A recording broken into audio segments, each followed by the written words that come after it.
A big Lexus V8 in his car, and the other one can only run a V6 or straight 6 motor in there.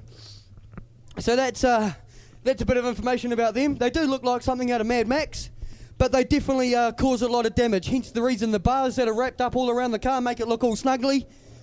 They are here to do it on the dirt.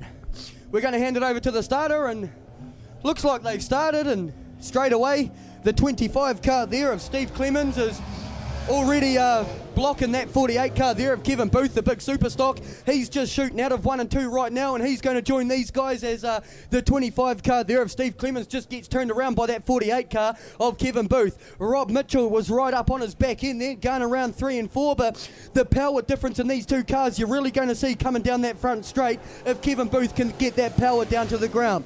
Steve Clemens is currently sitting over there just on the back straight in the 25 car, and the 22 car of Daniel Harper just coming off the exit of turns 3 and 4 now. So our two leaders, the 48 car there, that is Kevin Booth in the mighty super stock, and the 91 car of Rob Mitchell, probably about 2 car lengths off the back of him. As they come out of 3 and 4 and mission it right down the front straight past us here in the control tower, you see that super stock there of 48 Kevin Booth just give it an almighty flick into that corner. 98 Rob Mitchell not far behind him as well as they make their way around 1 and 2. It looks like they're both going to stock car tag team that 25 car there of Steve Clemens, and Rob Mitchell gets spat out into the infield. The 25 car of Steve Clemens ends up facing the other way and is going to complete this race backwards. He's found a roundabout over there in the back straight, and he's going to rejoin the race just on the exit. Just on the entry to turn 3 and 4 there, the 22 car of Daniel Harper, just slowing up down the back straight a wee bit, not making too much of an impact here.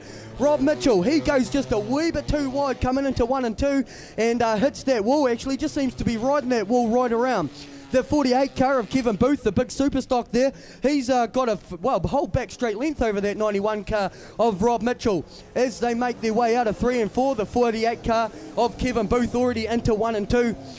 Down in front of us here in the control tower, there goes the 91 car of Rob Mitchell. He's giving it a big flap. Track just still a bit wet, and these cars sliding around all over the place, hence the reason they are giving them big entries.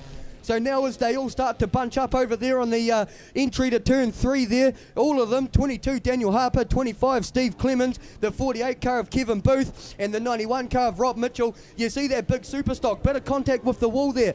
You see him just power out of it. 91 Rob Mitchell gives that 25 car of Steve Clemens a big knock on the way past. Steve Clemens ends up facing the other way once again. White flag has come out for that 48 car there of Kevin Booth.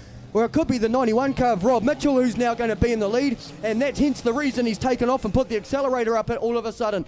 The 48 car of Kevin Booth looking to hunt him down as they make their way around 3 and 4. 91 Rob Mitchell got a lot of momentum coming out of 3 and 4. He's going to carry it past us here in the control tower. He takes the race number 1 for the stock cars and 1 super stock. In that second spot it will be the 48 car of Kevin Booth as we wait for the other 2 cars to come across. The 22 car of Daniel Harper just crossing as I didn't see him there, and the 25 car of Steve Clemens just rolling past us here. So that was Stock Cars Super Stock race number 1 here at the Rock FM Riverside Speedway. Not a bad way to get it kicked off either. These guys did say at the start of the meeting that they were going to look at having a bit of a play around with each other tonight, and that's exactly what they're doing.